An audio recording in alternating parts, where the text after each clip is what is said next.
Geçen ayki zirai don piyasayı etkiledi mi? Vallahi hiç etkilemedi. Piyasa iyi. Piyasa çok güzel.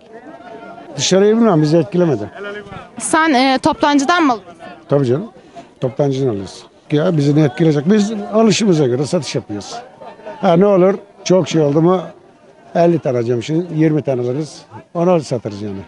Yani bazı bizi etkilemez. Çünkü bu gıda ürünü. Mecbur domatessiz ev olmaz, salatalıksız olmaz. Yani kiraz yüksek mesela adam yemese de olur.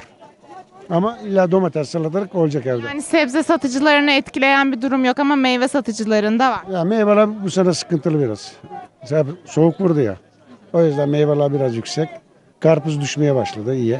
Şimdi vatandaş alabilir. Teşekkür ederim. Ad soyad yaşalabilir miyim? Yaşar Akkaya. Kedi Yaşar. Kedi Yaşar. Kedi Yaşar. Kedi Yaşar. Bir daha yapsana.